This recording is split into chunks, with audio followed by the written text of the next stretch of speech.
Welcome to the Gilbert and Sullivan Players production of Engage. This show is in the public domain. Therefore, photography and videography is permitted during this performance.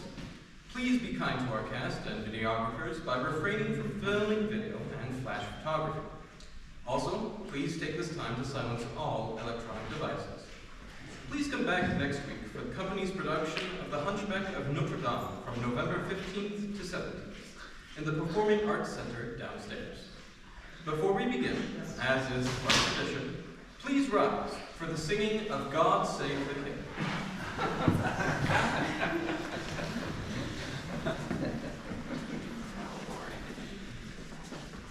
God save our gracious King, long live our noble King. God save the King. Send him victorious, happy and glorious, long to reign over us. God save the King.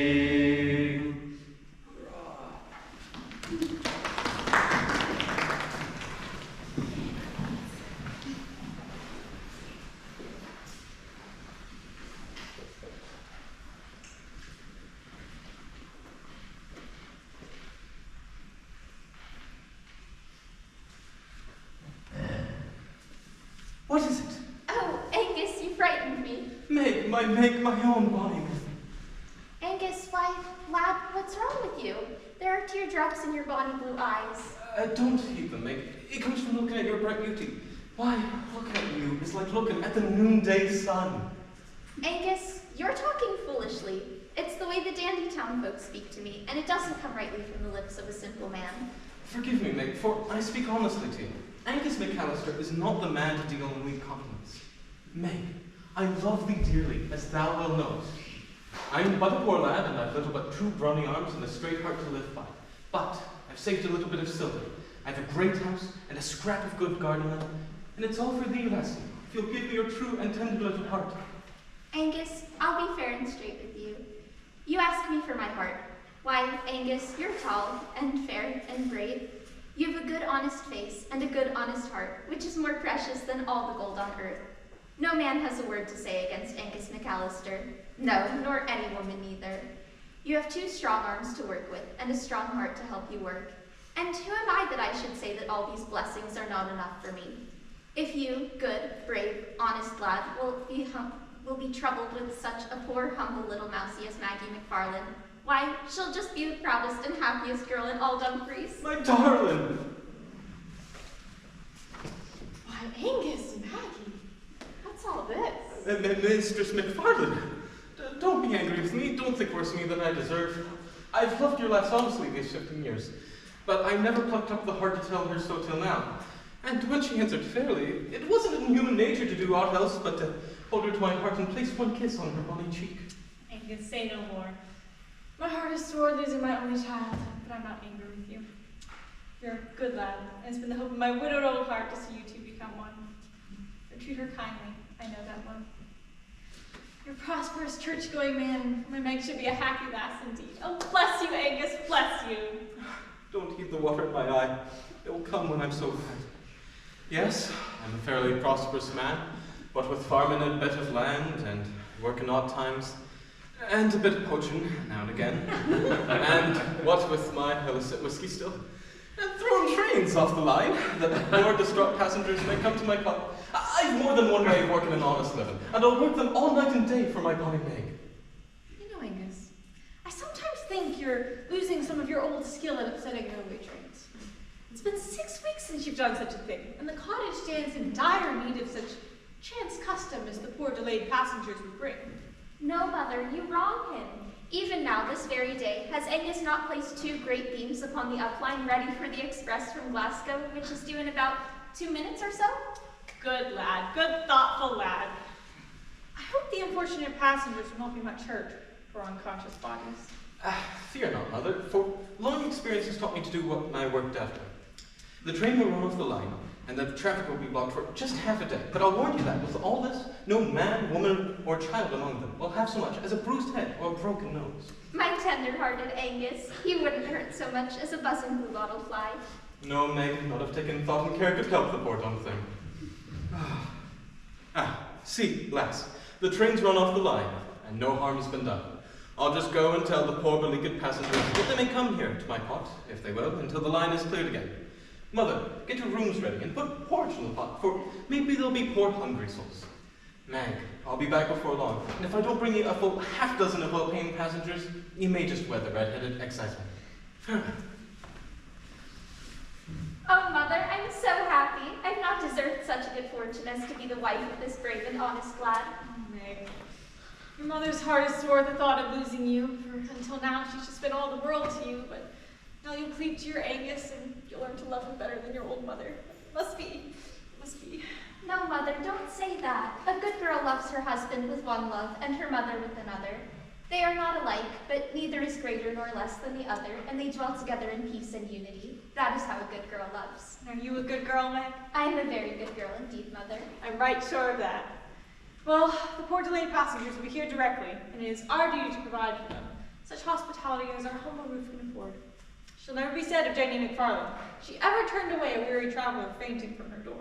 My gentle-hearted mother.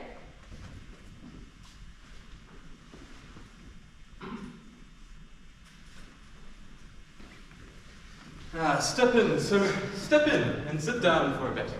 I'll just send Mistress McFarland to you, the good old body, who will see to your comforts as if she were your own mother. Oh, thank you, my working lad, for your kindness in these trying moments. Sir, wouldn't any man do as such? All we have is a dry shelter, a bannock, and a pan of porridge, but such as it is, you're heartily welcome. It is well, we thank you. For who wouldn't help the unfortunate? Exactly, anyone would. Or feed the hungry? Of course. Why, it just seems to bring a tear to my eye to think that... Sir, we would be alone, this maiden and I. Farewell. Oh, Belinda, my own, my life, it was a strange and gruesome accident. Your parasol is broken, and your butterscotch is trampled in dust, but no real harm is done. We are safe, quite safe. Safe, Giovanni? I fear we are not safe so long as we are liable to be overtaken by that dreadful major to whom I was to be married this morning. Major McGillicuddy? I confess I am not comfortable when I think of Major McGillicuddy. You know his barbaric nature and how madly jealous he is. If he should find I eloped with you, he would surely shoot his bow. It is an uneasy prospect.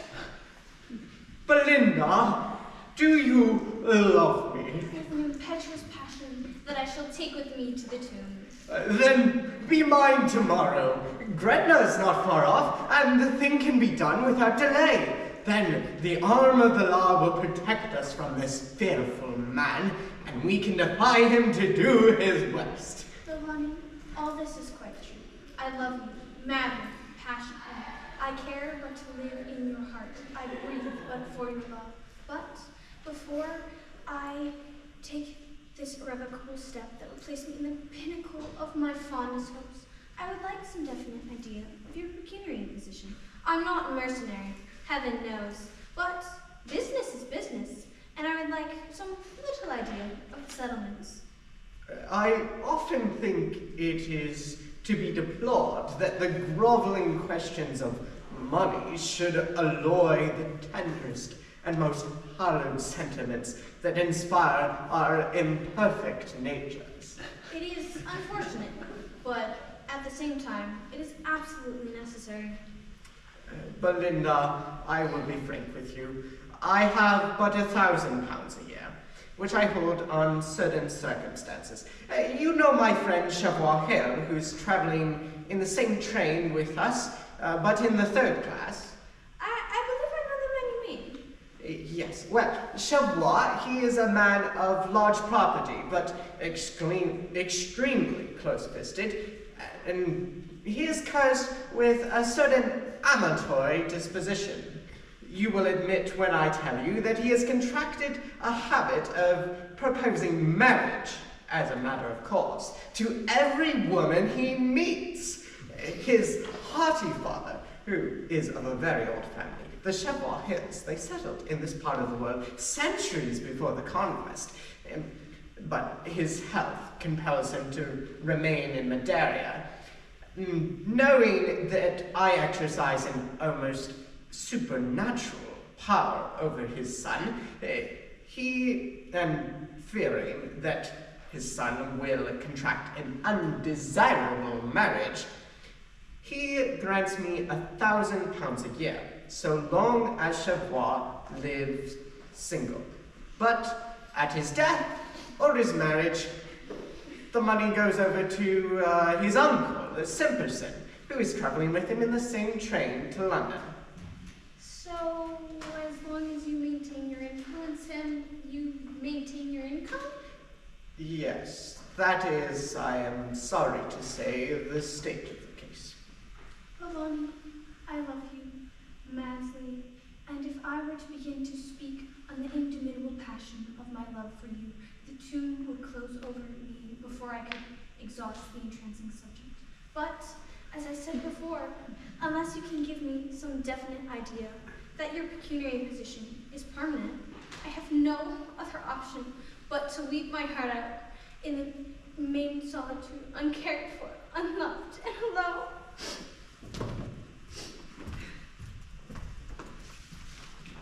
There goes a most noble-hearted lady indeed. Oh, for the gift of Chevrois' airy badinage! Oh, for his skill at weaving nets about the hearts of women! I could but induce her to marry me before this fearful major learns of our flight. Well, why not? We are in Scotland, and methinks I heard that in this strange country, two loving hearts can wed by simply making declaration to the effect. I shall think up some cunning scheme to lure her into marriage unawares.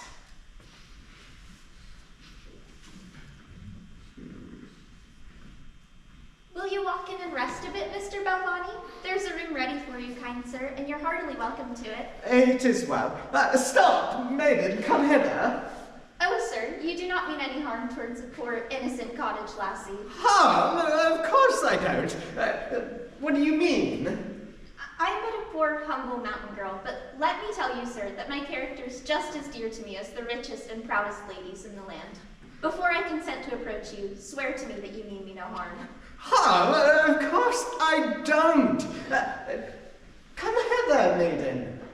There is something in his manner that reassures me. It is not that of the airy trifler with innocent hearts. What would you with poor, harmless Maggie McFarlane, good sir? What constitutes a Scotch marriage? Oh, sir, there's no use asking me that, for my heart is not my own to give.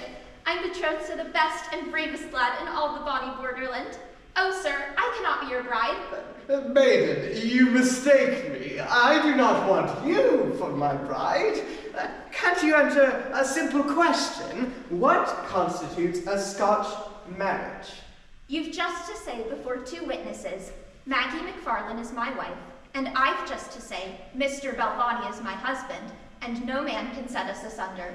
But, sir, I cannot be your bride, for I am betrothed to the best and bravest lad in all the bonny borderland. I congratulate you. You can go. Yes, sir.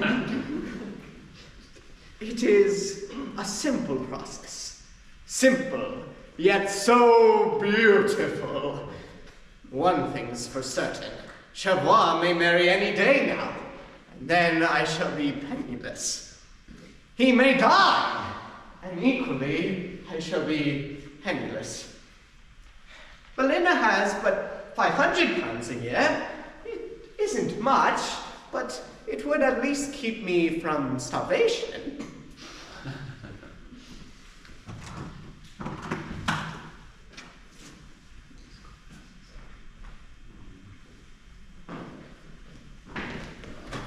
Well, here state I'm in, to be sure. Oh, my dear nephew, you would travel third class, and this is a consequence. After all, it's not too much harm done. Not much harm. What do you call this? My hat is gone. 10 and 9 pence at one operation. My gloves split. 1 and 4. My coat ruined. 18 and 6. It's a coarse and brutal nature that recognizes no harm that doesn't involve a loss of blood. I'm reduced by this accident from a thinking, feeling, reflecting human being to a moral pulp, a mash, a poultice. Damn it, sir, that's what I am, a poultice. Chevois, my dear boy, at the moment of the accident, you were speaking to me on a very interesting subject. Was I? I forget what it was. The accident has knocked it clean out of my head. Well, you were telling me that you are a young man of good position and fortune. You derive £2,000 a year from your shares in the Royal Indestructible Bank, and you thought it was time you settled. You then reminded me that I should come into Belvani's £1,000 a year upon your marriage, and I think you might have mentioned, just casually, that my daughter Minnie is an angel of light. True. And just then we went off the line. To resume. Uncle Sipperson, your daughter Minnie is an angel of light, a perfect human being, as innocent as a new laid egg.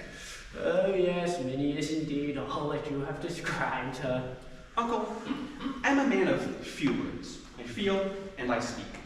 I love Minnie madly, passionately. She is my whole life, my whole soul and body. She is the essence of every hope my own to come. I thought of nothing but her. She fills my mind, sleeping and waking. She is the tree upon which the fruit of my heart is growing, my past, my present, my future, my own to come. Oh, Chevois, excuse an old man's tears. You have anticipated my devoutest wish. Chevois, my dear boy, take her, she is yours. I've often heard of it, rapture, but I never knew what it was until now. Uncle Simpson, bearing in mind that the fact that your income will date from the day of the wedding, when may it be? Oh, dear boy, as soon as possible. Oh, delicacy would prompt me to give Belvani some warning of the impending loss of his income, but should I, for such a selfish reason as that, deprive my daughter of but 1 second of the joy that you are about to bestow upon her? No, dear boy, duty to my child is absolutely paramount. On one condition, however, I must insist. This must be kept from Belvani's knowledge. You know the strange, mysterious influence his eyes exercise over me. Yes, I have remarked upon it with astonishment. Very much inflamed just now, and he has to wear dark spectacles. While this lasts, I am a free agent. Under treatment they may recover. In that case, if you knew that I contemplated matrimony, if you'd use them to prevent my doing so, and I cannot resist them, all right? Cannot resist them. Therefore, I say, until I am safely and securely tied up, Belvani must know nothing about it. Oh, trust me, dear boy, he shall know nothing of it from me. Oh, 1,000 a year, 1,000 a year! I have endeavored, but in vain, to woo fortune for 56 years, and she smiles upon me at last, she smiles upon me at last! 1,000, I shall be rich!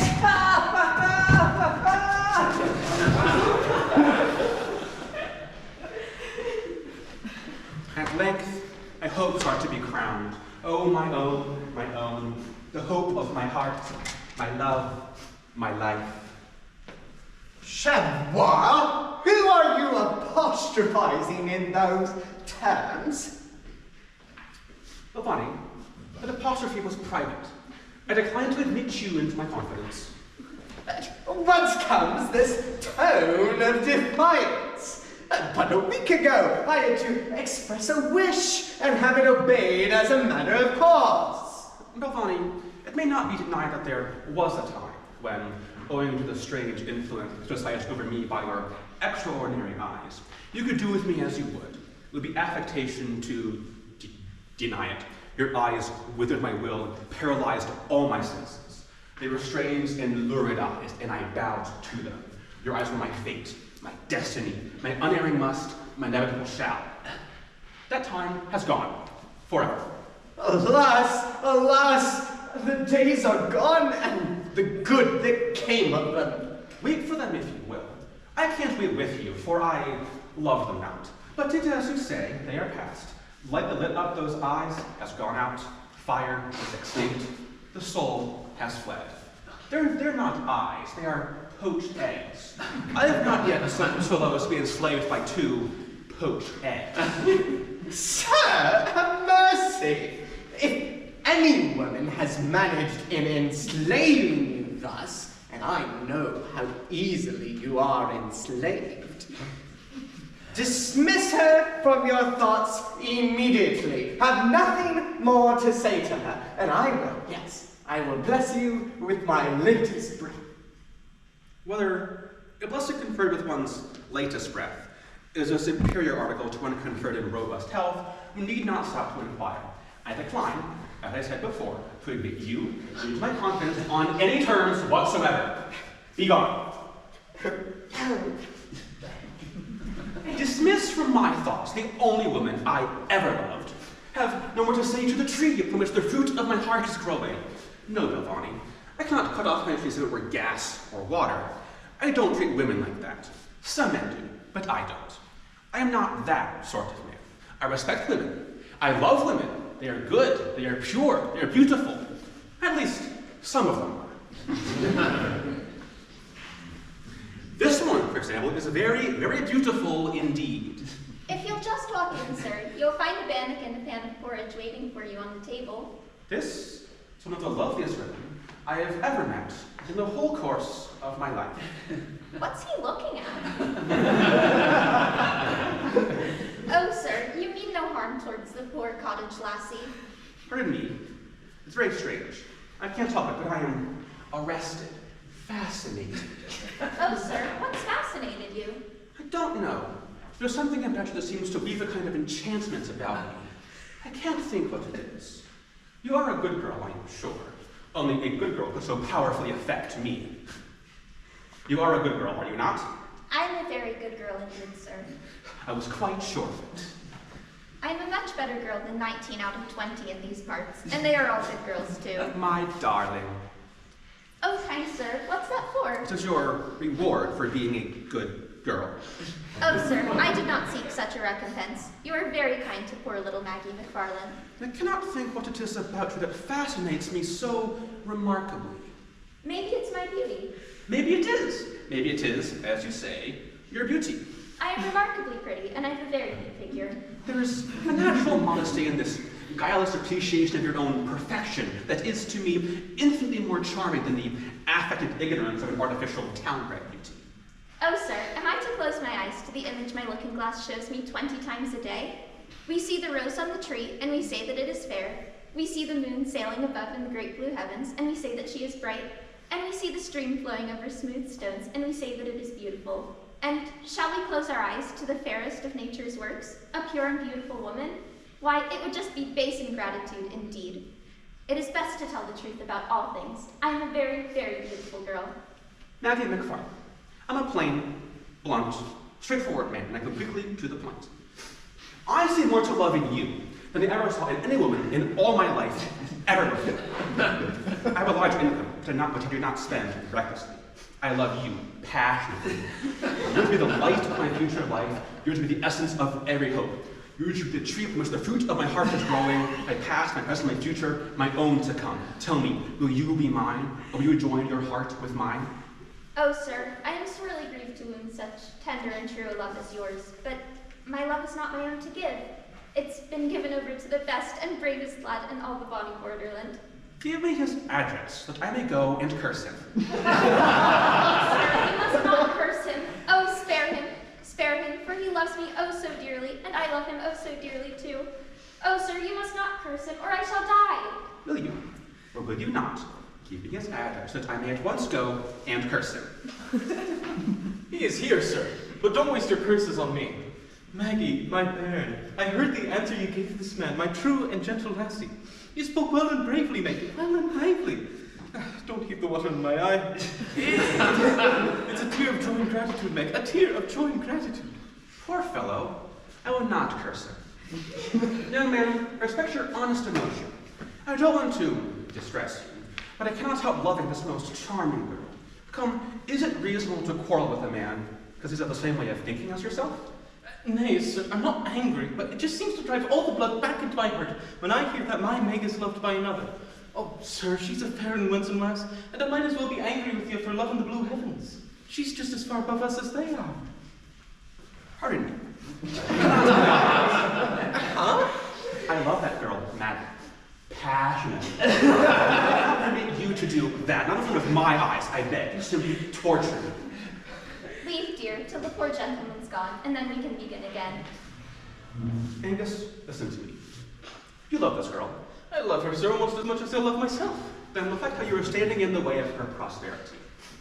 I am a rich man. I have money, position, and education. I'm a much more intellectual and generally agreeable companion for her than you can ever hope to be.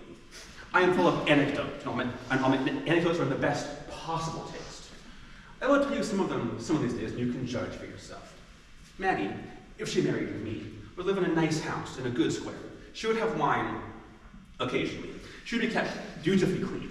Now, if you really love this girl, almost as much as you love yourself, are you doing wisely or rather in keeping her from getting all of these good things? As to compensation, why, with heavy expenses of late, but if 30 shillings. Sir, I'm poor in pocket, but I have a rich heart.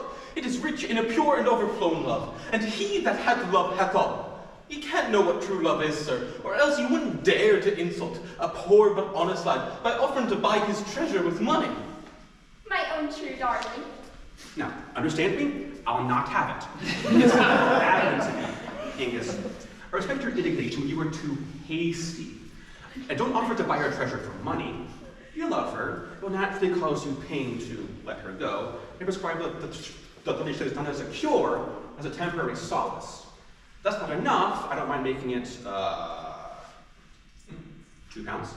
Nay, sir, it's impossible, and we know it well, do we not, my gentle lass? Our hearts are one as our bodies will be someday, and the man is not born, and the gold is not coined, that can set us two asunder. Angus, I'm proud of such staunch and true love. It's like your own true self, and I can say no more for it than that. But don't act without prudence and forethought, dear. In these hard times, £2 is £2, and I'm not sure you're acting rightly in refusing so large a sum. I love you right well, you know that, and if you'll be troubled with such a poor, humble mousie, I'll make you a true and loving wife. But I doubt whether, with all my love, I'll ever be worth as much to you as £2. Take time to think before refusing this kind gentleman's offer. Oh, sir, is not this rare modesty? Could you find it among your town-bred fine ladies? I think not. Maggie, it shall be as you say. I'll take the silver, but it will be with a sore and broken heart. Fare you well, my love. My childhood, boyhood, manhood's love. You're going from my heart to another, who will give you more of the good things of this world than I could ever give you, except for love, and of that my heart is full indeed. But it's all for the best. You'll be happy with him, and £2 is £2. Oh, Meg, be a gentle wife to him. Love him as you loved me. Serve him well. Oh, Meg, my sore bruised heart is one I'd like to break. Poor laddie, poor laddie. Oh, I didn't know till now how well he loved me. Maggie, I'm almost sorry. Poor lad. Poor fellow. I'm glad that I did not curse him. This is weakness. Maggie, my own, forever and always my own, we will be very happy, will we not? Oh, I don't know, but in truth, I hope so. Oh, sir, my happiness is in your hands now, and if you forsake me, my lot will be a sore one indeed.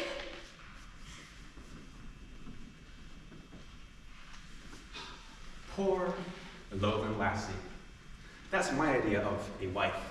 No ridiculous extravagance, no expensive tastes. Knows how to dress like a lady on £5 a year. And does it too. No pretense there of being blind to her own beauties. She knows she is beautiful and scorns to lie about it. In that respect, she resembles Simpson's dear daughter, Minnie. My own Minnie. My own darling Minnie. Minnie is fair and excellent. Maggie loves me. An excellent and a perfect country creature loves me. She is to be the light of my life, my own to come. In some respects, she's even prettier than Minnie, my darling Minnie, my own Minnie. She from which the fruit of my heart is growing, my path and best future, my own to come. Oh, but this tendency to reverie is growing on me. I must shake it off.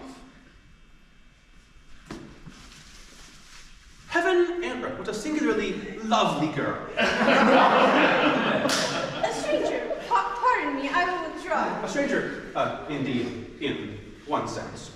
In that he has not had the pleasure of meeting you before, but that he has a heart that can sympathize with another's misfortune. He trusts me to be counted almost as a friend. May I ask, sir, to what misfortunes do you allude? I do not know their precise nature. The perception would indeed be dull, and the heart indeed flinty. Did I not want to perceive that you are very, very unhappy? Accept out of my deepest and most respectful sympathy. You've guessed rightly, sir. I am indeed a most unhappy woman. I'm delighted to hear it. I feel a pleasure. A melancholy and chastened pleasure in reflecting that if your distress is not of a pecuniary nature, it may lay within my power to alleviate your sorrow. Impossible, sir, though I thank you for your respectful sympathy. How many women would for the 20 years of their lives become as beautiful as you are, little dreaming that such extraordinary loveliness can coexist with such a poignant anguish of mind? But so, too often, we find it, do we not, dear lady? Sir, this tone of address from a complete stranger. Nay, be not unreasonably severe upon an impressionable and impulsive man, whose tongue is the all-too-faithful herald of his heart. You see the rosemary trees, we say that it is fair. You see the brooks flowing over the smooth stones, we say that they are beautiful. And shall we, I say, close our eyes to the Paris of nature's works, a pure and beautiful woman? It would be base ingratitude indeed. There is much truth to these sentiments you so beautifully express, but I am too well aware that whatever personal advantages I may possess, beauty is not among them. How exquisitely modest is this chaste insensibility to your own singular loveliness. How infinitely more winning than the bold-faced self-appreciation of underbred country girls. I'm glad you admire my modesty. Admire. I do much more than that. That's a very weak word. Madam, I am enchanted. I'm in a quick impulse of energetic action. I feel and I speak. I can't help it. Madam, be not surprised when I tell you that I cannot resist the conviction you are to be the light of my future life. You are to be the essence of every hope. You are the chickens, the fruit of my heart is growing, my path because my future, my own to come. I'm a rich man. I'm a bachelor. I'm 32, and I love you, madam, humbly, truly, trustfully, patiently. Paralyzed with admiration, I wait anxiously and yet hopefully for your reply. Sir, that heart would indeed be cold that did not feel gratitude for such earnest and deep-hearted devotion. I am grieved to cause one pain who expressed himself in such well-spoken terms of respectful esteem. But alas, I have already yielded up my heart to one, if I'm not mistaken, is a dear personal friend of yours. Am I to understand, then, that you're the young lady of property whom Belvani hopes to marry? I am, indeed, that most unhappy woman. It is possible that you love him. With an impetuous passion that I shall take with me to the tomb, but there's some difficulties about his settlements. Difficulty? I should think there was. Why, on my marriage, his entire income goes over to Simperson. Why, and he shall be ruined. I could use him to Henry tomorrow, if I like. As a matter of fact, it happens that I am engaged, I recollect, to Simperson's daughter. And if I dares to interpose between you and me, then, by George, I'll do it. Oh, sir, you say that you love me, then for my sake, you must remain single forever. That is all I ask. It's not much. You must never marry. I will both bless you with our latest breath. There seems to be a special importance of to us for one's latest breath that I entirely failed to grasp. It seems to me to convey no advantage of any kind whatsoever. Cruel, cruel man. We are lost! We are lost! What do you mean? Who has lost you? Major McGillicuddy discovered your flight and followed in the next train. The line blocked through our accident, and his train has pulled up within a few yards of our own. And he is making his way to this very cottage as we speak. What do you say to that? I agree with you. We are lost. I disagree with you. I should say you are found.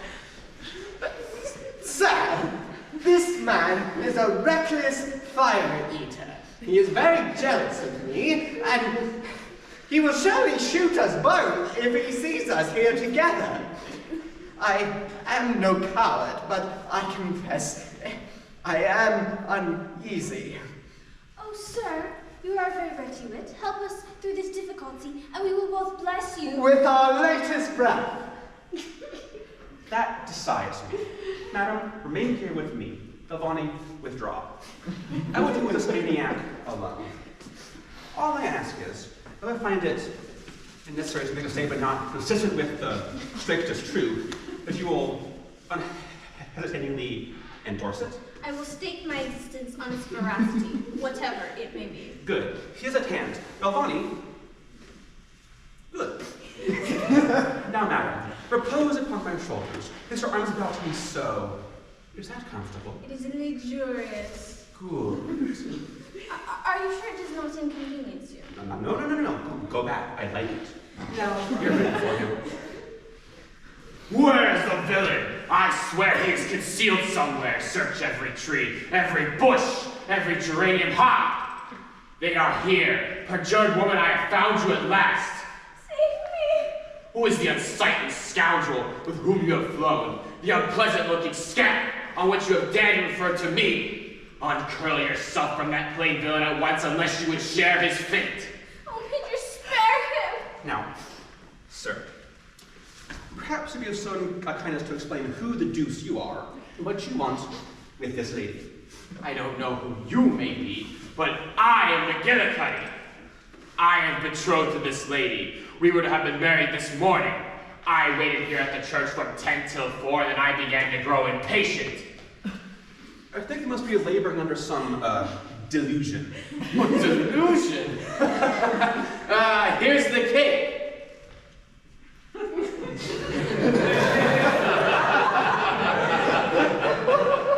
Still, I think there's been a mistake somewhere. You see, this lady is my wife. Belinda. Oh, Belinda, tell me that this unattractive man lies. Tell me that you are mine and only mine, now and forever. I cannot. This man is my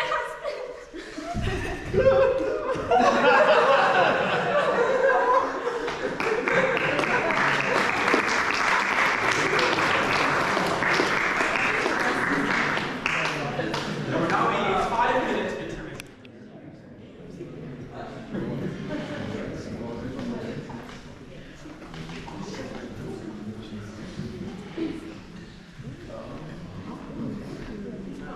Take care, Parker.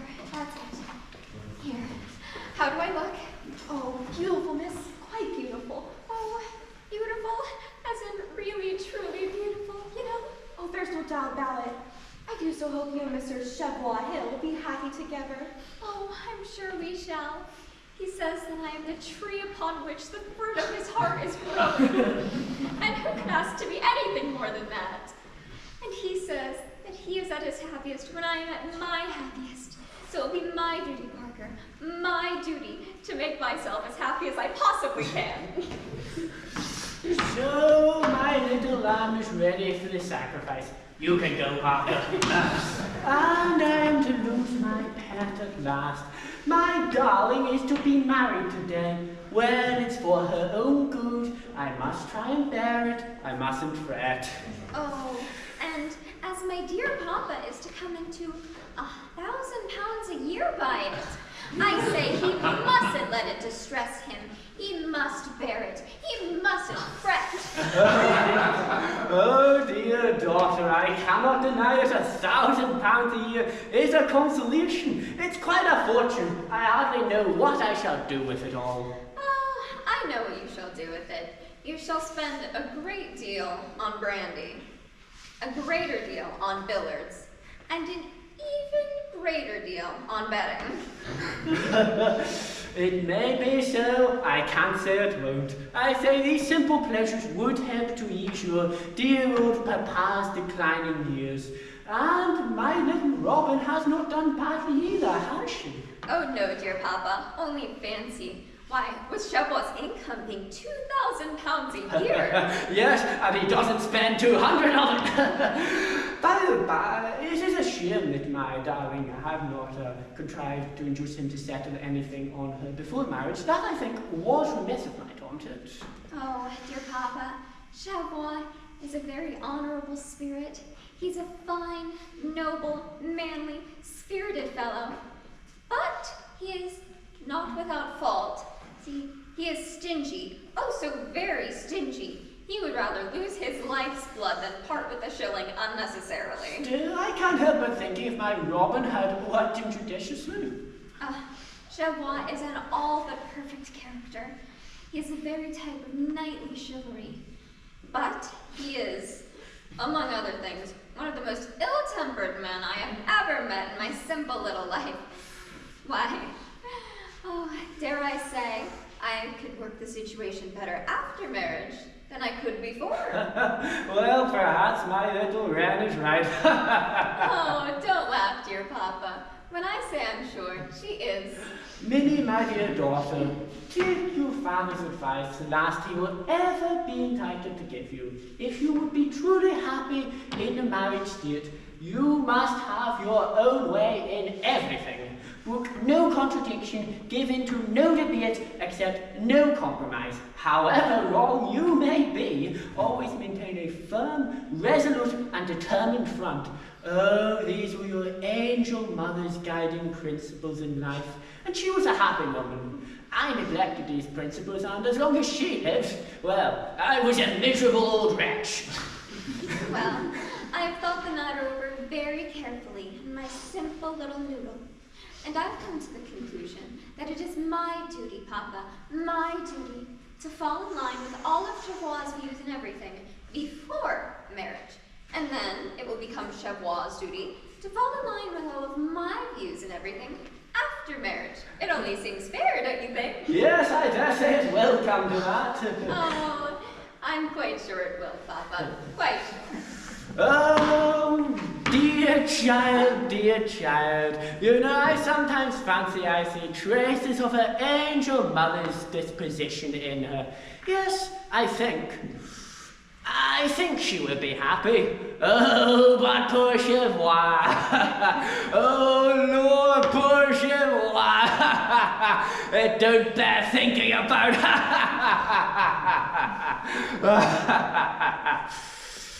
Come here, manservant. Approach. I'm not going to bite you. Can I see the young fair thing they call Minnie Sipperson? Well, really, it depends. There's nothing wrong, I hope. Nothing wrong. Thoughtless, frivolous creature, you silly old butterfly. Nothing wrong. You have eyes in your head, a nose on your face, and ears on either side. You have a brain of some sort in your skull. Have you, butler? Undoubtedly, but I beg to object. Have you or have you not the gift of simple apprehension? Can you or can you not draw conclusions? Go to. You offend me. There is something wrong, and it's here. Now fetch her. Whom shall I say? Say the one on whose devoted head the black sorrows of a long lifetime have fallen, who, even as a funeral pall, craves a minute's interview with an old friend. You can recollect that message, can't you, butler? Oh, I'll try, all right, but I beg to observe, I am not a butler! This is a most surprising young person. Who she thinks? Minnie, come here! At long last I'm in my darling's home, the home of the bright, blithe, caroling thing, who lit as a ray of heaven's sunlight the miserable gloom of my school days. And what do I see? Tarts? Ginger wine? There are rejoicings of some kind afoot. Alas, I'm out of place here. What do I have in common with tarts? I'm ill-attuned to the scenes of revelry. Belinda! Minnie! My long-lost lamb! You are the first light of joy that has lighted my darksome course so many a day. And yet, yet, despite the change that time and misery have brought to me, you recognized me at once. Oh, I knew it was you from your message. Oh, how wondrously fair you've grown. And this dress, surely it's not a bridal dress. Those tarts, this wine, surely it is not your wedding day. It is, dear. I'm to be married in a half an hour. Married? In half an hour? Oh, strange chance. Oh, unheard of coincidence. To whom? Oh, to my dearest love, my cousin, Mr. Chevrolet Hill. Perhaps you know the name. I've heard the name somewhere. Oh, I'm sure you have. It's on all of his handkerchief pockets. At least you know your husband's name. I don't know mine. Have you forgot No, I never knew it. It is a dark secret. Let it lie in the eternal past. it? Oh, tell me all about it.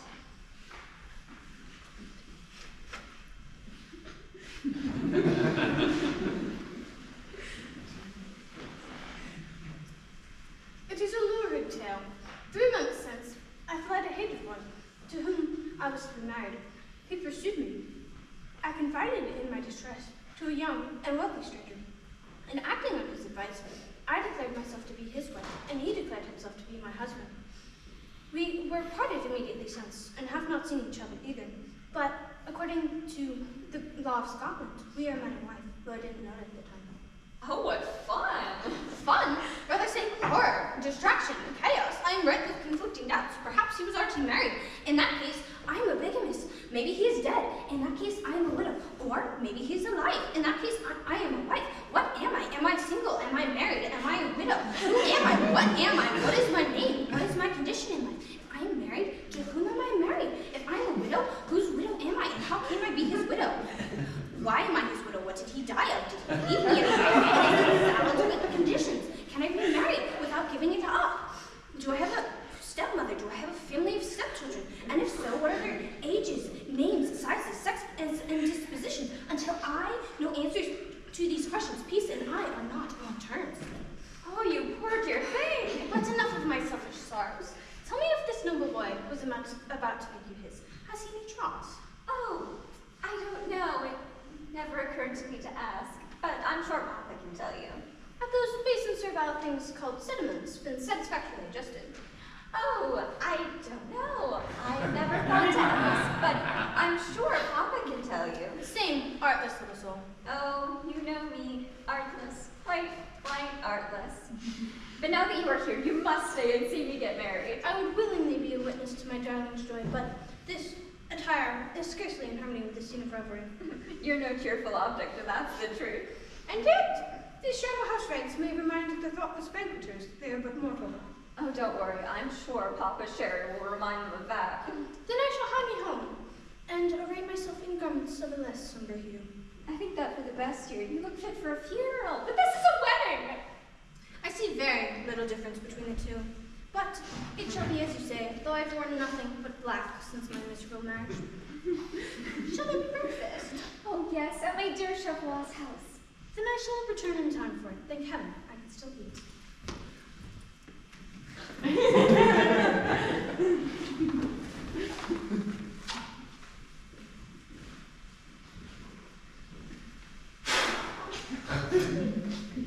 Here I am at last, quite flurried and hot after my usual row with the cabman. Just when I wanted to be particularly calm and self-contained, I got the best of it, though. This is a great day for me, a great day.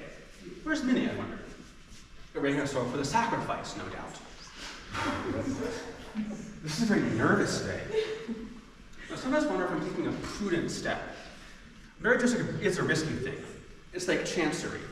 Once in it, you can't get out of it, and the costs are enormous. There you are, fixed. 50 years hence, if you're both still alive, there you shall still be, fixed. That's the devil of it. It's an unreasonably long time to be responsible for another person's expenses. I don't see the use of making it for as long as that. It seems greedy to take up half a century of another person's attention. Besides, one never knows. One may meet someone else someone liked better. That uncommonly nice girl I met in Scotland, for instance. No. I shall be true to Minnie, quite true. And wait, determined that nothing shall shake my constancy to Minnie. What a devilishly pretty girl. He's a mean young man, but he ought to be worth half a crown today. Come here, my dear. How do I look? Oh, very nice indeed, sir. Really? Really?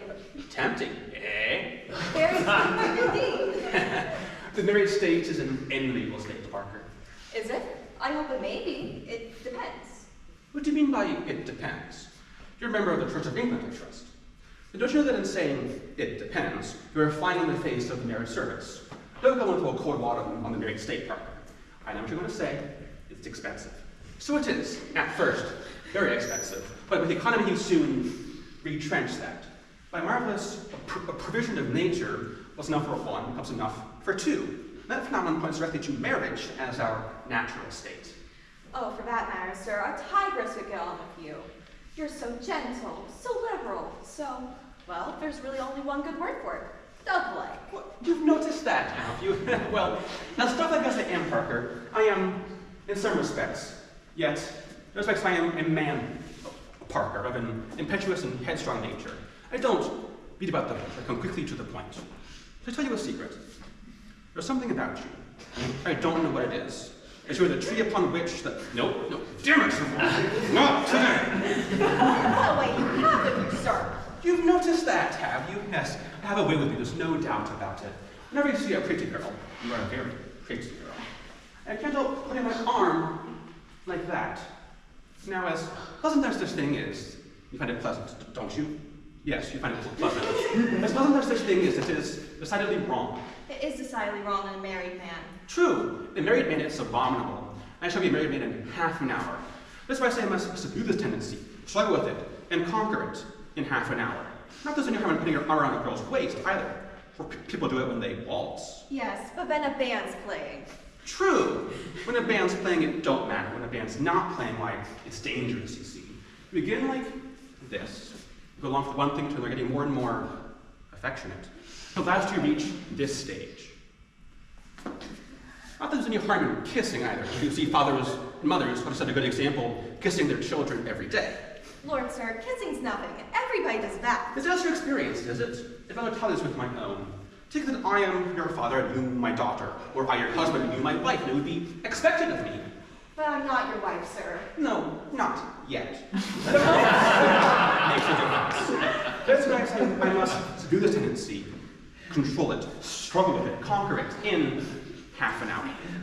Parker, where is Mr. Chavois? There's a mistress, my dear. She is coming. Will you excuse me? Thank you. Good day, Parker. Not so much as a shilling, and that man's worth thousands. Ugh.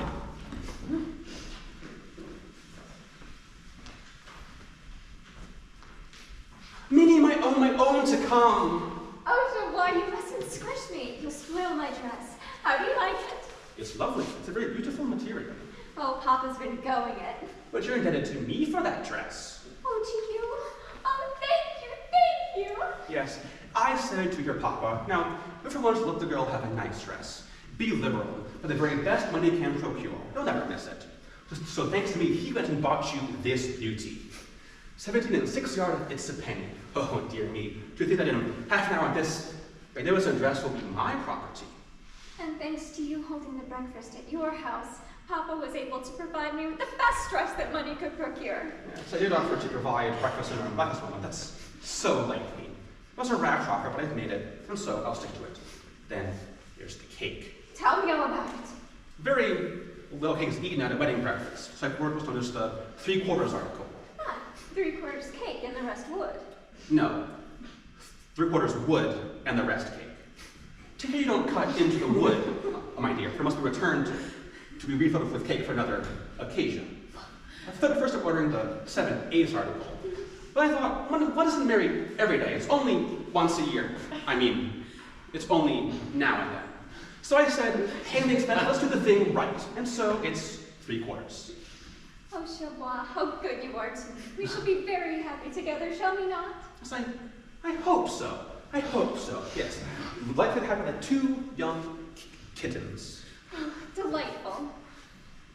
Economically happy, like 2 sensible people. Oh, we must be very economical. We're refined in economical elegance. That's what we must aim at. No pandering to expensive tastes. One Silver button chop, nicely broiled for you, and 2 button chops, very nicely broiled for me. Oh, and floury potato. A loaf of nice household bread, And a stick of celery. a bit of cheese, and you've dinner fit for a monarch. Oh, Javois, what a paradise you hold open to me. In order to spend our evenings, we will play fireside games. Are you fond of fireside games? Oh, they're great fun. We'll play at tailoring. Tailoring. I don't think I've heard of that one. It's a very great game. You shall be the clever little jobbing tailor, and I shall be the particular customer who brings in his own materials to be made up. You shall take my measure, cut the cloth, real cloth, you know. You shall sew it together and try it on. If I fall without like a real customer, you shall alter it until it fits. And if it fits beautifully, that counts 1 to you. Delightful. And there's another one which is great fun. You just take a bit of paper and pencil and try you can jot on the nicest dinner for 9 pence. Next day, we have it. Oh, Javois, you truly do hold a paradise open to me. Yes, I think so too. How is Papa? Oh, he is very well and very happy. He is going to expand his industry on the strength of the 1,000 pounds he's going to receive, and keep a manservant. Yes, we're looking after some servants for him. We'll be here in the course of the morning. I found them through an advertisement from the country, and will come very cheap. Oh, Javois, how thoughtful you are. I'm a lucky girl. A very lucky girl indeed. Yes, I think so too. If I can repress my tendency to think of that girl I met in Scotland. Chevrolet, my boy, you must make an effort. You're to be married, and that girl is nothing to you. Please, sir. You have a gentleman here to see you? My solicitor, no doubt. Show him in. And please, some people have called about an advertisement. Servants and servants, no doubt. Send the gentleman in and tell the rest to wait.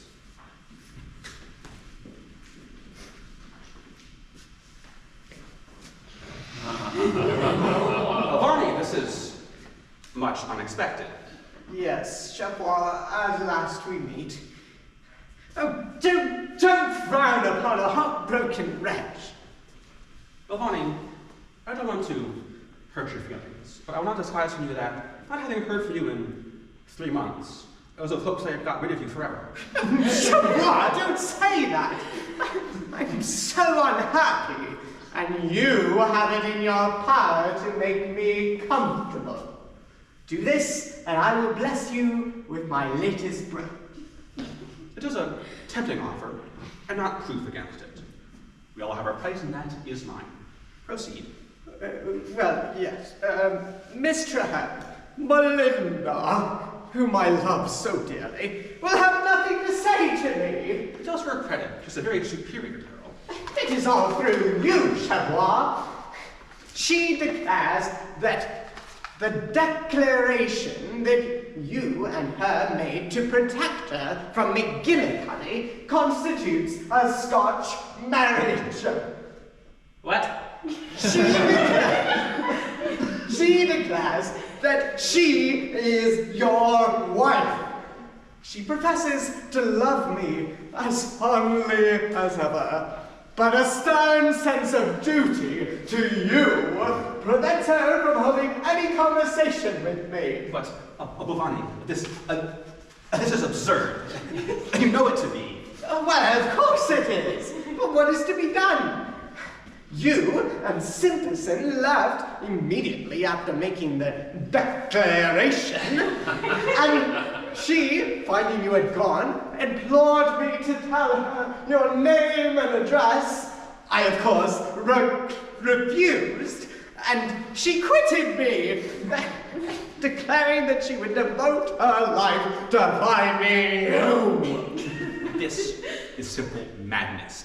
I can't have it. And this day, too, of all days. Why, if she claimed me last week, or even yesterday, I wouldn't have minded. She's a very fine woman, but if you were to turn up now...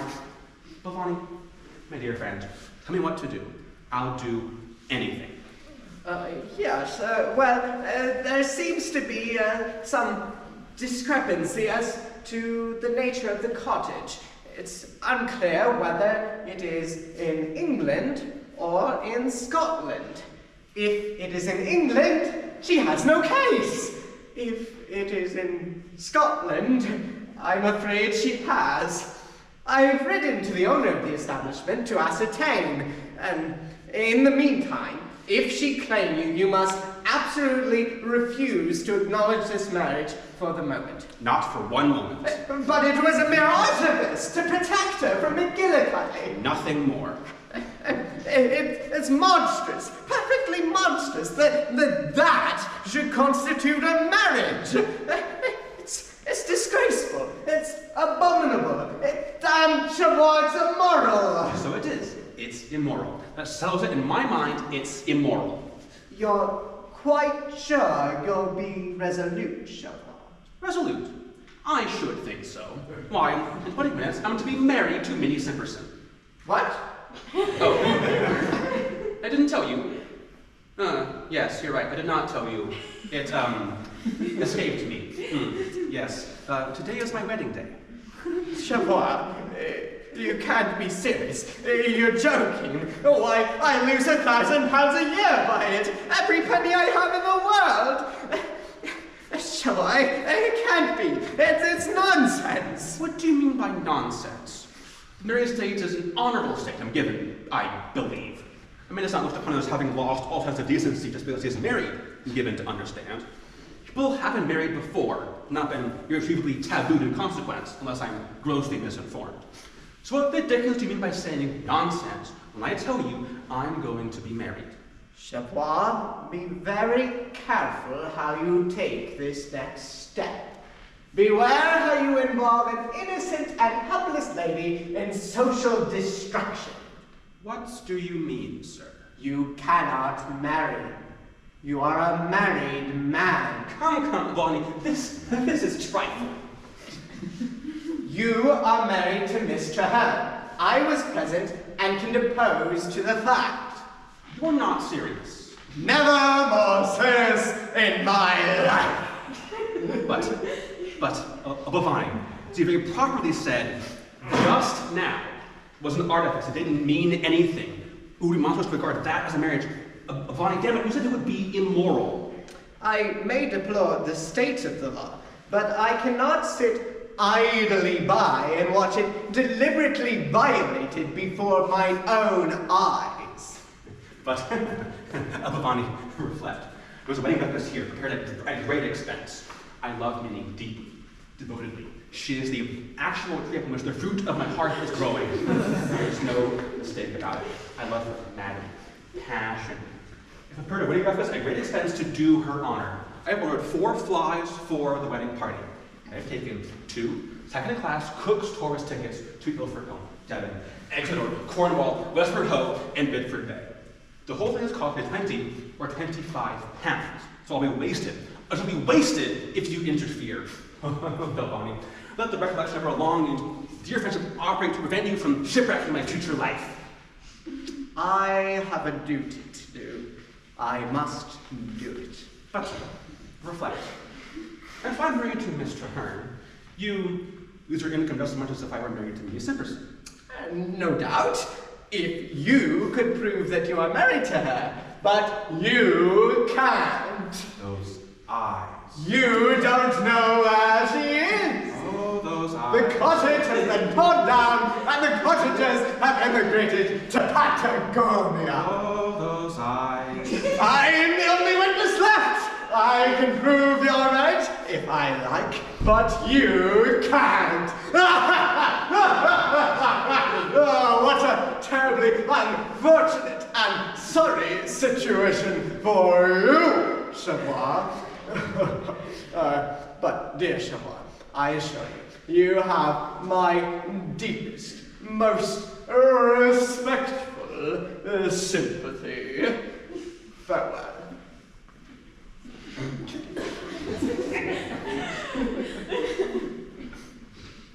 This is appalling.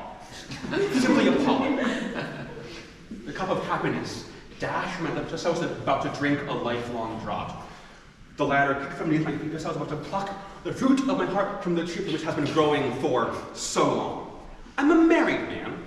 My honeymoon is past, and I never even knew it. Stop a moment. cottage is torn down, the bride can't be found, and the cottagers have emigrated. What proof is there that this marriage ever took place? There's only Belvani. Belvani isn't proof. Corroborated by the three cottagers, the word might mean something, uncorroborated, and it's worthless. I'll risk it. He can do nothing. The bride can't be found, the cottage is torn down, the cottagers have emigrated to Patagonia, and man, woman, and the girlfriend, all it is infernal. Good day, sir. Just called to see you about the advertisement. I don't know you, I don't know you, go away. Oh, but sir, you said we were to call on you this day at 11 o'clock, and we've come all the way from Dumfries to see you. I tell you, I don't know you, I don't know you, go away. I'm not well at all, I'm very ill, and it's infectious. Sir, we fear no illness. This is Mistress McFarland, the good old mother, who will sit with you and boil the porridge and nurse you through your illness until the sad day you die. This is Meg, my last Meg. Attractive girl, very. I remember her perfectly. This will marry her and be more than a son to me. Don't, mother, don't, for you bring the teardrop to my eye, and it's not right for a strong man to be blithering and sobbing like a poor weak lass. Oh, mother! Who's it, Meg? Oh, mother, it's him! The gentleman I pledged my troth to 3 weary months ago. The gallant Englishman who gave Angus 2 golden pounds to give me up. It's the coward Englishman who well nigh broke our Meg's heart. Don't cry, maybe he'll marry you yet. Here's another. Does anybody else wants to marry me? You, ma'am. Don't be shy. There are many fine enough you like to try your luck. Oh, sir, I do not remember your name, but your bonny face has lived in my 2 eyes, sleeping and waking for 3 weary, weary months. Oh, sir, you should not have deceived such a simple, trusting lowland lass. 'Twas not well done. 'Twas not well done. My girl, what would you wish me to do? I remember you perfectly. I did admire you very much. In fact, I do still. You're a very charming girl. Let us talk this over calmly and quietly. You needn't go. You can stay right there if you like. My dear, don't fret. She's a very charming girl. I almost wish I begin to think no. Damn it, Laura! Oh, mother, he told me he loved me. So I did. The fact is, when I said I love you, I quite forgot I was engaged. I thought it was the fruit of my heart was growing, but I was mistaken. It was another tree. Oh, mother, it was another tree. Another tree. Don't, mother, don't. I can't bear it. Yes, it was another tree. And when in fact it was growing on both trees. I don't know how it is, but it seems to grow in a great many trees. We're one of them. Don't fret, my dear. You are one of them. Chebois? What is all this? Who?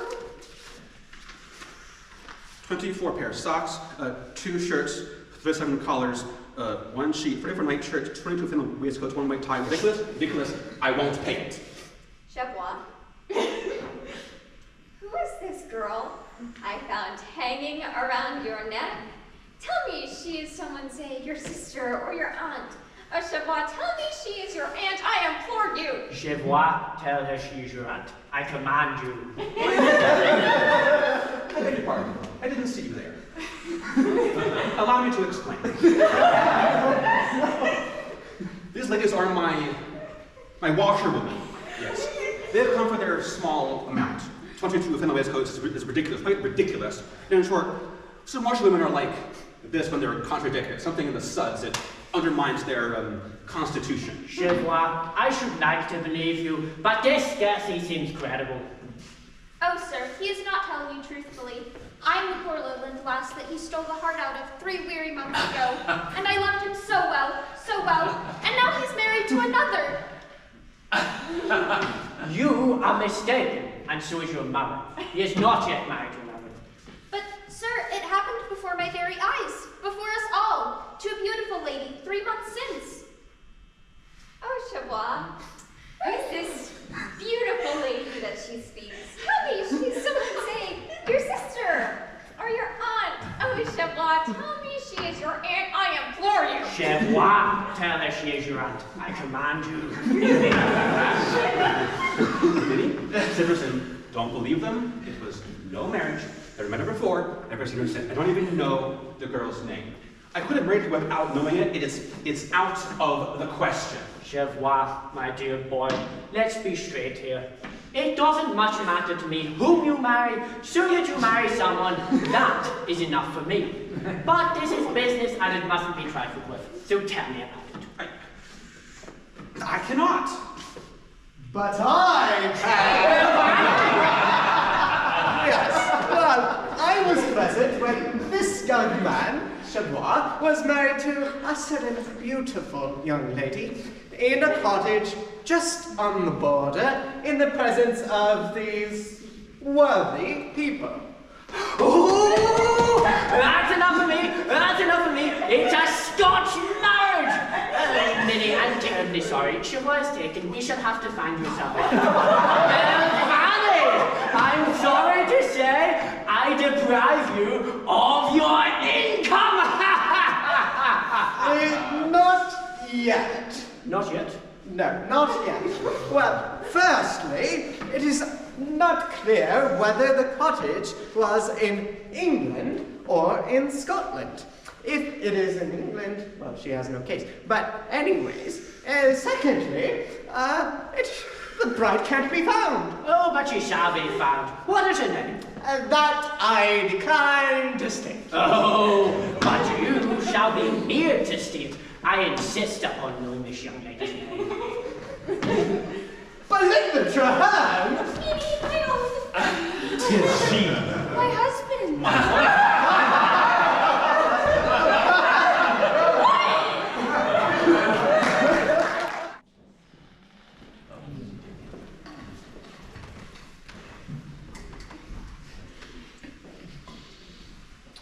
Yes, well, shall we begin?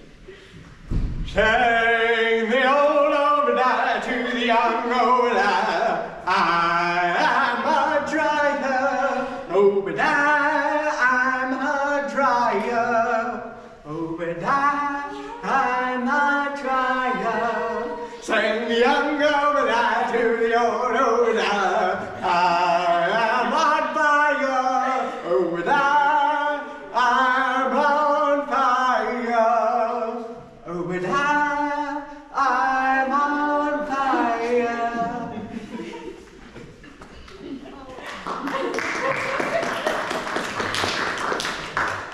Mr. Balvani, that was beautiful. Where can I get it? How marvelous is the power of melody over the soul that is fretted and harassed by anxiety and doubt. I can understand how valuable must have been the troubadours of old in troublous times of anarchy. Your song has soothed me, sir.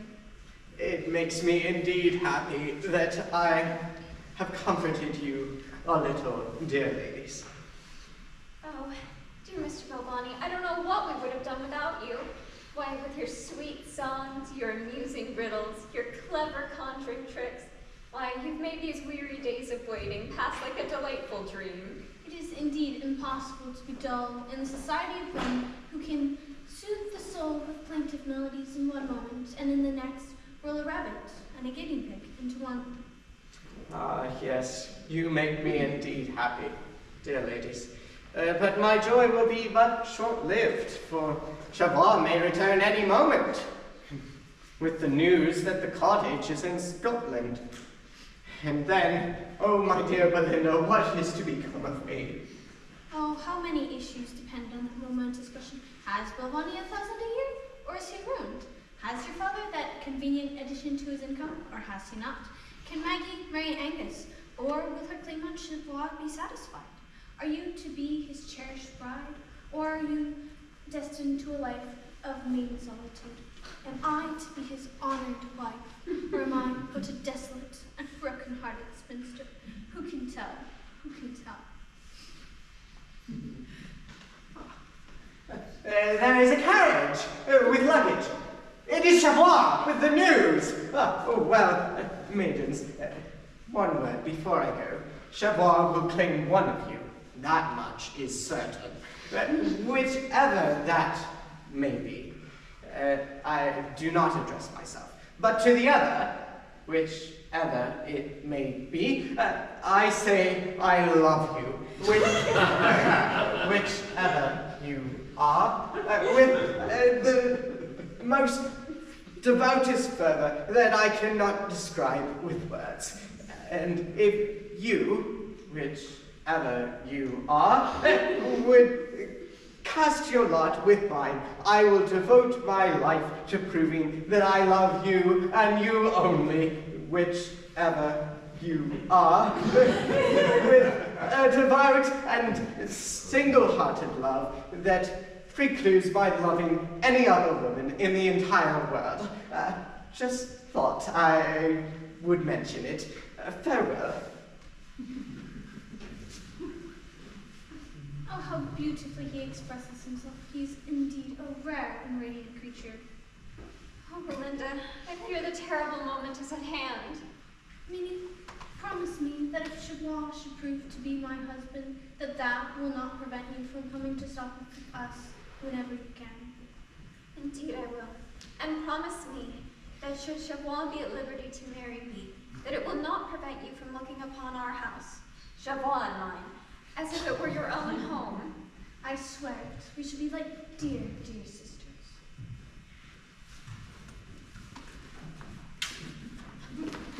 Chavois, to me once, so you my own, my husband.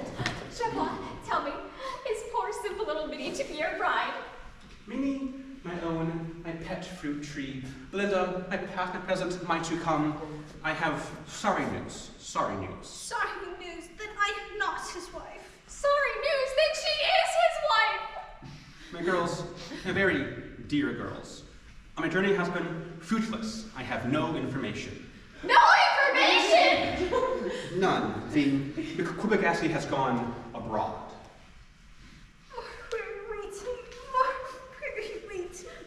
My breaking heart, my bruised and breaking heart!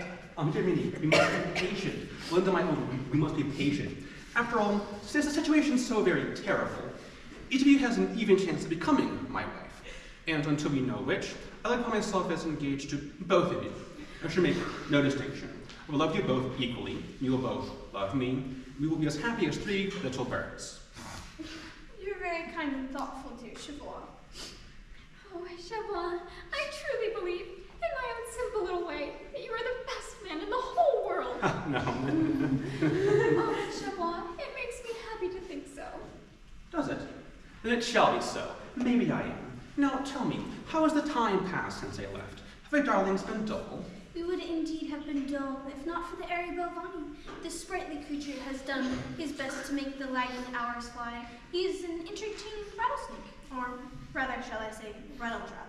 He has. Has he? Belvani is making the hours fly. I'll make him fly when I see him. Oh, but have you seen his conjuring tricks? Confound his conjuring tricks. What about the one where he pulls a live hen, 2 hairbrushes, and 1.5 pounds of butter out of his handkerchief pocket? I've not had that advantage. It is a thrilling sight. So I should be disposed to imagine pretty goings on in my absence. You two girls seem to forget that you are engaged to be married to me. Chavois, do not judge us too harshly. We love you with a reckless fervor that thrills every fiber of our being, don't we, darling? But the hours crept by heavily without you, and when, to lighten the gloom in which we were plunged, the kindly creature swallowed a live rabbit and pulled it out, smothered in onions, from his left boot, we could do nothing but smile. He has promised to teach me the trick. Has he? This is confounded impudence. Now, once and for all, I'll have nothing of the kind. One of you is to be my wife, and until I know which, I will permit no Belvani of any kind whatsoever, or anything approaching thereunto. When the question is settled, the other may Belvani until she is blue in the face. And how long must we wait until one of us may begin Belvaniing? I can't say. The Quebegassi has gone to Central Africa.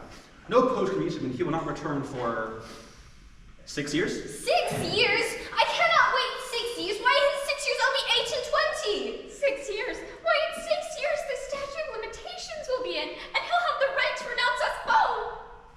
True, you're quite right. Chavois, I love you madly, desperately, as a woman has never loved a man before. This inexperienced child, who clings to me as the ivy clings to the vine, also loves you, as no woman has ever loved a man before. Even that poor cottage maiden, whose rustic heart you so recklessly enslaved, worships you with a devotion that has no parallel in the annals of the heart. All that we ask for this unalloyed affection is that you recommend us to a respectable solicitor. But, my girls, very dear girls, reflect. I can't marry all three of you. I must to consider myself engaged to all three. That's the most the law will allow. You see, I do all I can. I'd marry all three of you with pleasure, if I could. But as the law stands now, I'm very sorry to say that that is out of the question. Poor fellow. He has my tenderest sympathies, but we have no other option but to place ourselves under the protective aegis of a jury of our own countrymen. Lily, Miss Treherne, the post has just brought me 2 letters, one of which bears a Marseille postmark, and is, I doubt not, from the McQuibigasky. He must have written it just before starting for Central Africa. Oh, my little McQuibigasky, read it! Oh, have you no curiosity? How can you torture us with this delay? Well, I'm sorry, on this matter, very little no. You see, it don't matter much to me whom Chevrolet marries, so that he marries, that is enough for me. However, your anxiety is natural, so I will gratify it. Sir, in reply to your letter, I have to inform you that Evan Cottage is certainly in England. The deeds relative to the property place this beyond all question. It's in England! His flow is indeed a crusher. Against such flow I cannot stand. Oh, Belinda! Oh, my dear sister Belinda! I'm so sorry. Please forgive me. Oh, don't look at me like that. Belinda, speak to me. Belinda, speak to me. Speak to you? Oh, yes, I'll speak to you. True, Chevrolet is not my husband. But why should he not be? I'm as young as you. I'm as beautiful as you. I am more wealthy than you. Oh, how hard I will try. Oh, how hard I will try. Oh, I wish that you may get him. If you were not my most darling friend in the world, I could pinch you. Oh dear, oh, terrible. What's terrible, dear Papa? Well, Vanny writes to inform me that the indestructible bank ceased payments yesterday, and Chevrolet shares are waste paper. My word! There's an end to him. An end to him? What do you mean? You aren't going to throw him over? Oh, I'm sorry to disappoint you, dear Papa, but unless your Tom Tit is mistaken, it seems that the Royal Indestructible Bank was not registered under the Joint Stock Companies Act of '62, thus making all of its shareholders jointly and severely liable for all of its active capital. Now, Minnie won't pretend to have much of a business brain, But she's not such a donkey as that. You decline to marry, do I hear rightly? I don't know what your hearing has to do with it, but judging from your excitement, I say you heard me quite well. Ooh, this is a pretty business, done out of 1,000 years, and by my own daughter. Oh, what a terrible thing is this incessant creeping after money. Upon my word, some people seem to think they're sent into the world with no other purpose than to acquire wealth, and by Jove, they'd sacrifice their nearest and dearest just to get ahead. It's most humiliating, most humiliating. Uncle Snickerson, you heard the news? Yes, I have. And a pretty man of business you are to invest all your money in an unregistered company. Uncle, don't you turn against me. Belinda is not my wife. I'm ruined, and my darlings, my 3 darlings, whom I love with a fidelity, which, in these easygoing days, is simply quixotic, will have nothing to say to me. Minnie, your daughter, declines to accompany me to the altar. Belinda, I feel sure, will revert to Belvani, and Maggie's at this moment hanging on that Scotch idiot's now. She knows that in doing so, she simply tortures me. Oh, Snickerson, I never loved any girl as much as I loved those 3. Never. And they'll all slip through my fingers, I'm sure they will. Oh, pooh-pooh, sir. Do you think nobody loses but you? I am done out of 1,000 years fired.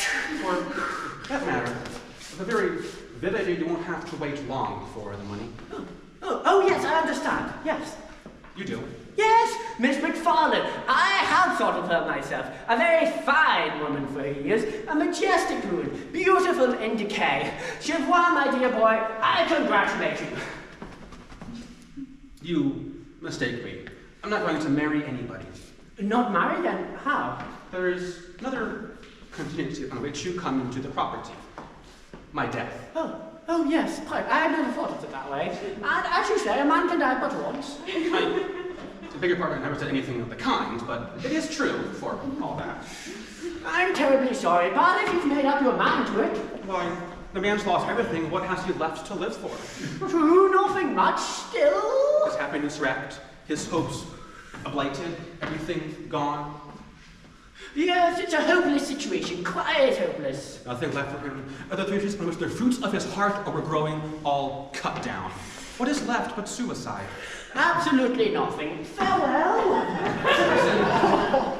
Do you think I want to kill myself? I want to do anything of the kind upon my soul. I might rather live upon my soul. I would. If I could think of a reason for living. Uncle Simperson, can't you think of something that will check my heroic impulse towards self-destruction? Something? Oh, well, yes, of course I can. Say you were to jump into the Serpentine, which is handy and, as I understand, a rather agreeable way of going out of the world, rather a pleasant sensation than otherwise. But, well, you would be so true, and your clothes would be absolutely ruined. For that matter, I could take off my clothes before I went in. Yes, you could. I never thought of that. You take off your clothes before you go in, you do it at night, and that objection falls to the ground. Au revoir, my lion-hearted boy, I salute you.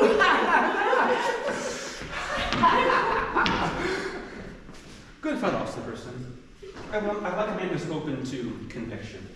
Still, it's no use. All my attractions are gone, and I can't live unless I feel I'm fascinating. Still, there's one chance left. Belinda. I haven't tried her yet. She, perhaps, loved me for myself alone. It's not likely, but it's barely possible. Out of the question. Chavois, I've represented to her that you are unlikely to induce anyone to marry you now that you are penniless, and she felt my income secure, so she gave me her hand and her heart. Then all is lost. My last chance is gone, and the irrevocable die is cast. Be happy with her, Abavani. Be happy with her. Happy? You shall dine with us after our honeymoon and judge for yourself. I shall not do that.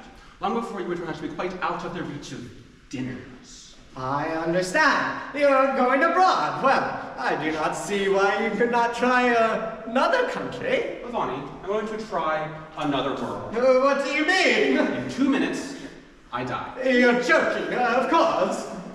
Do I look like a man who jokes? Does my firm mind one in which men indulges in trivialities? Pray, Chavois, reflect. Why should it concern you? You'll be happy with Belinda. You'll be well off, but Simperson will. And I dare say he'll give you a meal now and again. It won't be a nice meal, but it will still be a meal. Chavois, you mustn't do this. Pray, reflect. There are matters of great importance that depend upon your existence. My mind is made up. But I shall be ruined! There's Belinda's fortune. Belinda will not have me if I am ruined. Chavois, you mustn't do this. It's wrong. It's culpable. Life is valueless to me without Belinda. You shall have Belinda. She is much, very much to me. She isn't everything. And I remember our dear friendship of old. Chavois, you are dear to me, very dear to me. You may have anything you like in the whole world, if you but consent to live. If only I thought you were in earnest, but no. In earnest? In earnest? Why, what's the use of Belinda to me if I am ruined? Why, she'd hardly even look at me. But perhaps if I'm ruined, she won't look at me. Chavois, I'll confess all. You are not ruined. Not ruined. No, not ruined. I invented the statement. Invented the statement? Oh, Belvani, my dear Belvani, very much obliged. Oh, thank you 1,000 times. Oh, Belvani, you're the happiest man in the whole world. Oh, thank you. But what the devil did you mean by starting such a report about me? How dare you do it, sir? Answer me that, sir. I did it to gain Belinda's love. I knew she only loved you for your wealth. It was a liberty, sir. A liberty. To put it mildly, it was a liberty. Yes, it was. That's the word for it. It was a liberty. But I'll go and undeceive her myself immediately. Now that I have recovered my money, with it, my tree, I'm the happiest man in the whole world. My money, my mistress, and my mistress's money. I believe I could go mad with joy. Hello. Hello? You're still alive? Yes. Why? Is something wrong? Oh, no, my dear young friend. All this was merely symbolical. After your terrible threat, which I doubt not you intend to put at once into execution. My uncle, this is very touching. This unmans me, but cheer up, my friend. I have good news for you. Good news? I'm about to remove the weight of sorrow which hangs so heavily upon your heart. I have consented to live. Consented to live? Why, sir, this is confounded trifling. I cannot understand this line of conduct at all. You threaten to commit suicide, and your friends are dreadfully shocked. But eventually, their minds become reconciled to the prospect of losing you. They become resigned, cheerful even, and once they have come to this Christian state of mind, you coolly change your mind, and you tell them, you consent to live. It's just not business, sir. It's just not business. But uncle, I've nothing to commit suicide for. I'm a rich man, and Belinda will no doubt accept me with joy and gratitude. Oh, Belinda will do nothing of the sort. She has just left the house with Belvani in a cab, and under the most affectionate circumstances. That's with Belvani. Where have they gone? I don't know. Very likely to be married. Married? Yes, married before the registrar. I've been sold. I see that now. Belvani has done me. Well, Simperson, he may think he has got the best of me, but he's not happy yet. I'll be revenged on him for their 24 hours older. She may have said because she thinks his income is secure.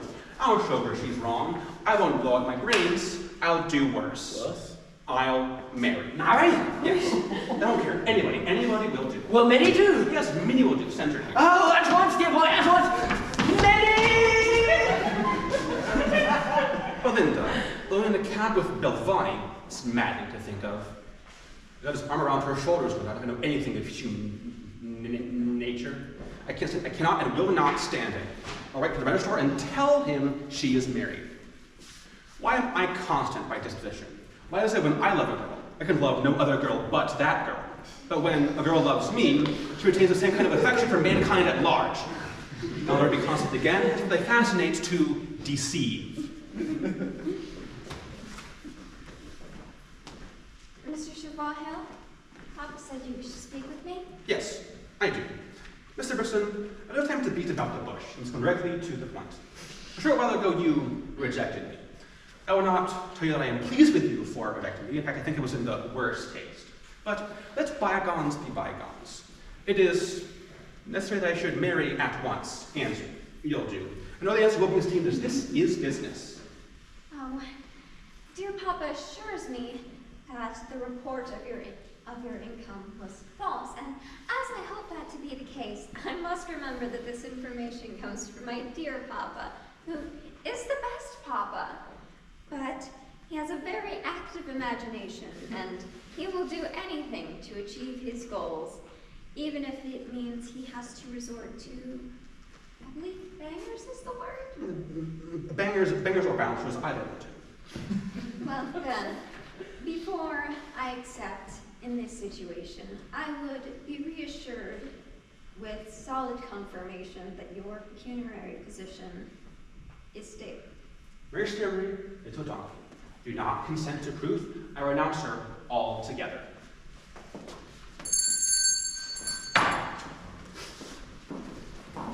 Ah, yes, Maggie. Angus, step back and don't you listen.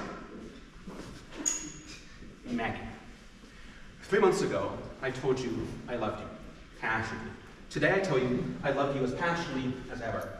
And may I add, I am still a rich man. Would you trouble me for a postage stamp? What do you say? An early answer will be esteemed, as this is business. Oh, sir, you're very late. Oh, Chavois, if only I'd known it before. I love you right well. The blood of my heart is not so dear to me as you. Oh, Chavois, my own old love, my old love. Oh, poor lass, just draws the water from my eye to hear her. Oh, mother, my heart is breaking. But why is it too late? You say you love me, I are to marry you, my station in life is at least equal to your own. What is there to prevent our matrimony? Oh, sir, you're very kind to poor little Maggie, but you're too late, for she's placed the matter in her solicitor's hands, and he tells her that an action for breach will just bring damages to the tune of £1,000. There's a lad waiting outside to serve the body right on you. There is a curse upon me. A curse upon me. No one will marry me. No one. Not one. Don't say that, sir. There's many a woman, no soft-young, foolish lass neither, but grown woman of a sober age who'd be more a mother than a wife. And that's what you need, poor lad, for you're no equal to taking care of yourself. Mrs. McFarlane, you are right. Energetic accent. I feel and I speak. Madam, to me you are is it you the tree upon which the... No, damn it, I can't, one must moral mind somewhere.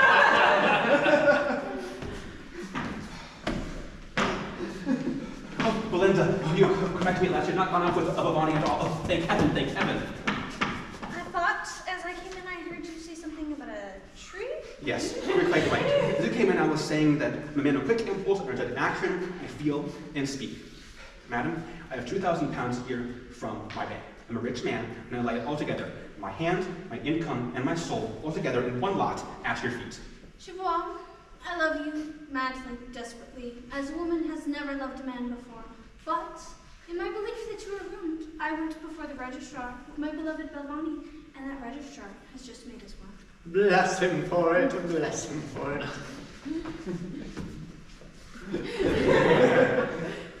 One word.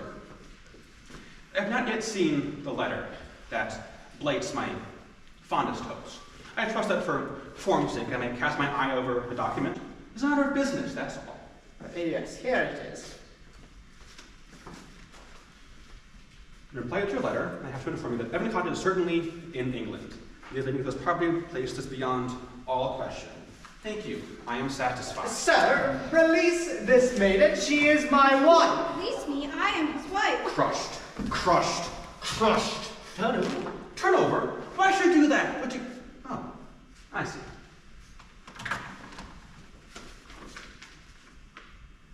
Hello. What? P.S. I may add that the borderline runs through the property. The cottage is undoubtedly in England, though the garden is in Scotland. And we were married in the garden. Belinda, we were married in the garden. Belinda, don't leave me like this.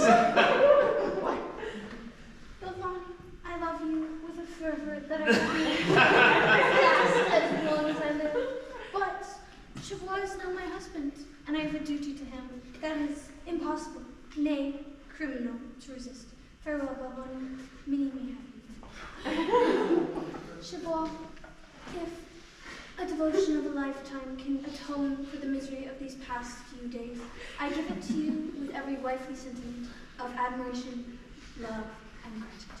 My own tender blossom of my fondest hopes, star of my life, the tree upon which the fruit of my heart is growing, my past, my present, my future, my own to come.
Before we end, I need to recognize two seniors who have taken their final bow right now, as they are two ed majors who need a student teach in the spring, which is regrettably very important and leaves them no time to help us out. I'd like to recognize Shannon Dalton and Mary Claire.